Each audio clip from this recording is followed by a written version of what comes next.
afternoon, so that means Caleb Calhoun of All for Tennessee has joined us. But what's now new and exciting is it is Asian House Vols talk with Caleb Calhoun of All for Tennessee and yours truly, Marky Billson, here on Tri-City Sports Now. He is the editor at allfortennessee.com, which I consistently tell you is easily the best off-season Vols site. His historical perspectives and all this, I think, are just right on the money. And he does some great things with history. Like, he could have, let's say, I remember, the most underrated Vols of all time, or just doing some great stuff with the list. So I guess because you are so adept at Vols history, I was telling the story of Bobby Majors really clinching a victory for Tennessee years ago in 1971 against Penn State with a punt return on a day where the Pride of the Southland band, actually, they didn't form a T. They gave an M to the Majors family. He seems to be the leader for the College Football Hall of Fame. The ballot came out. And I'm a little surprised that Majors is not in the College Football Hall of Fame. But let me ask you here, do you think that he is a worthy candidate, or is there another volunteer out there that you think would actually be more worthy of College Football Hall of Fame status that is eligible? That is, I need to preface that's eligible, but is there somebody even more glaring in your opinion that has been left out of the College Football Hall of Fame who wore the T on his helmet, or at least the orange on his back? Well, I think Bobby Majors certainly is worthy. I think, if I'm not mistaken, there was a period of time where he didn't just hold the Tennessee record, but the SEC record for a single season interception in a year. And, it was a lot harder, I feel like, to come up with 10 interceptions in 1971 than it would be now when teams are throwing the ball a lot more. Absolutely, Yeah, but I would say, so I'm surprised, too, that he's not in the Hall of Fame. I will say that of the three on the list, and I know I'm being biased to the younger generation, but I can't sit there and say he's more worthy than Al Wilson. Now, maybe he's more worthy to have been in already than Al Wilson, because, like we said, Al Wilson was 1998 and Bobby Majors was 1971. But, of the three, I maintain that, I think Al Wilson is, when you talk about greatest balls of all time, period, you have to sell me on Peyton Manning or Reggie White over Al Wilson. I just think Al Wilson was the heart of that 1998 national title team.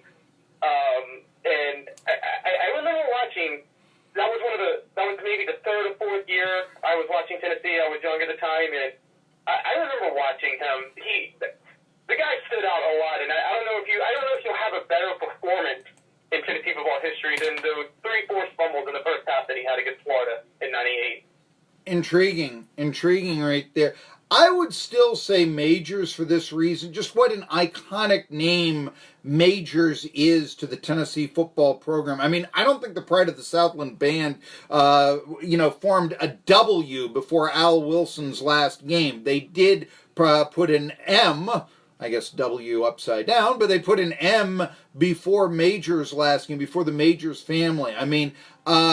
Lee Majors' real name is Harvey Lee Yeardley. He took the name Majors, the $6 million man, okay, once married to Farrah Fawcett. I know it's a while back, but he actually was a very prominent actor at Once Upon a Time, and he took his name from the Majors family, his stage name, as Lee Majors, because John Majors was such a football star, because they were so big at the University of Tennessee.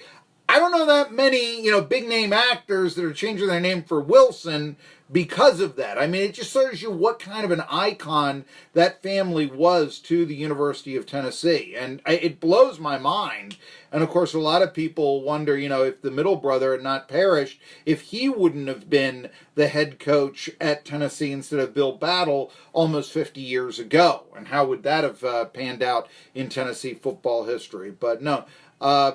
Certainly at that time, that game, I think that 31-11 game against Penn State years and years ago, or really even the back-to-back victories, really cast a blow for Southern football against Eastern or even Midwestern football. Penn State wasn't a Big Ten back then, but it really did say, hey, look, look at us. This is where the new future of college football is. And I think that those games really were statement games about what was going on in college football, and Majors certainly had a huge impact in the first one.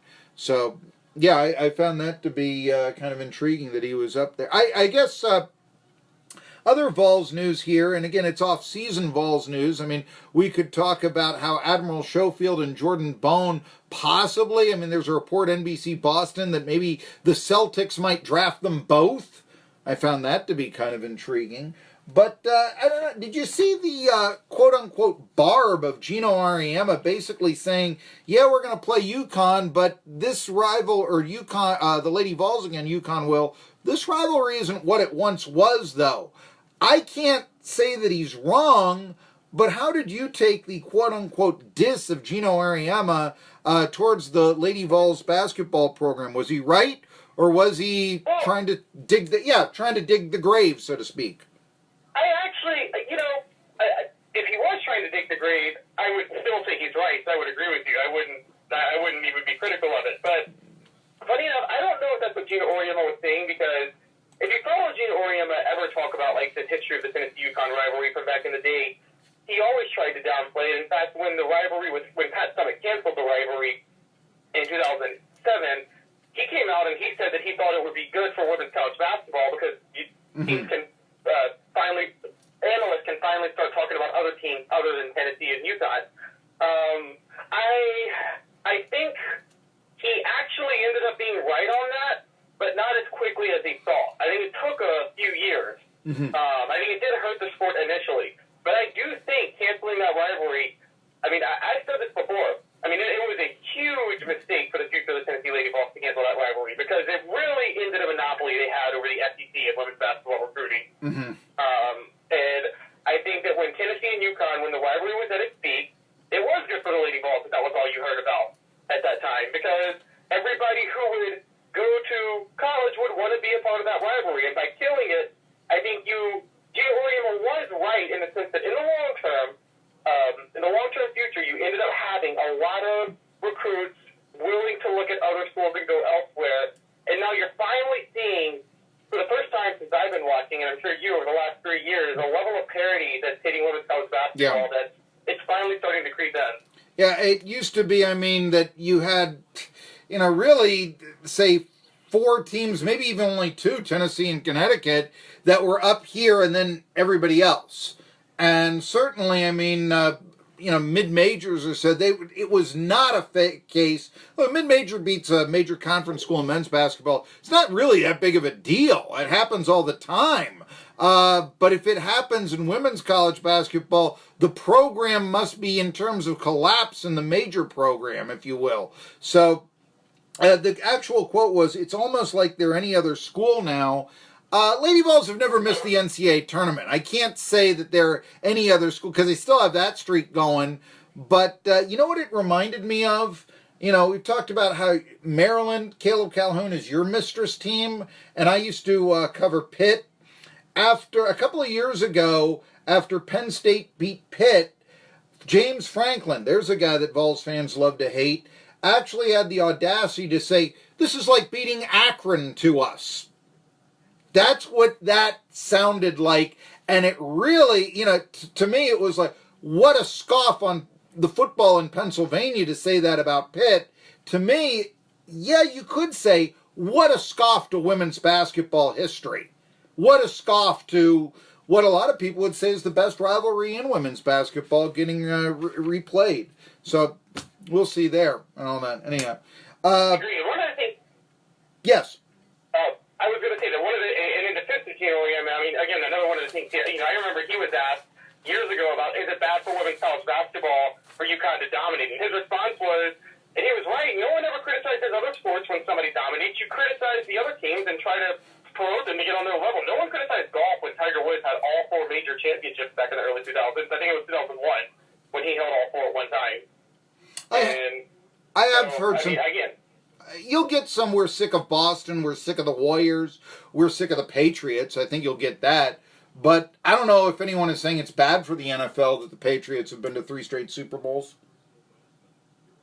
Right, yeah. Right. And also, it's, and when the professional leagues are a little bit different because of how they're designed. And, the NBA is designed poorly to where you never get the parity you need to keep the league relevant long term. Yeah. And that's something they need to fix. Well, he's Caleb Calhoun, allfortennessee.com. We're going to take a break, and it's going to be our sponsor, Asian House. Hey, if you're looking for lunch, you're thinking Japanese, Chinese. If you're not thinking Japanese, Chinese, think that it's on the way on West Market Street down to Jonesboro, or if you're going on Jonesboro to Johnson City, right there, West Market Crossings. It's where I had my birthday dinner, folks, so you know it's good. My personal stamp of approval, and Caleb Calhoun has it when he comes back next, too. There you go.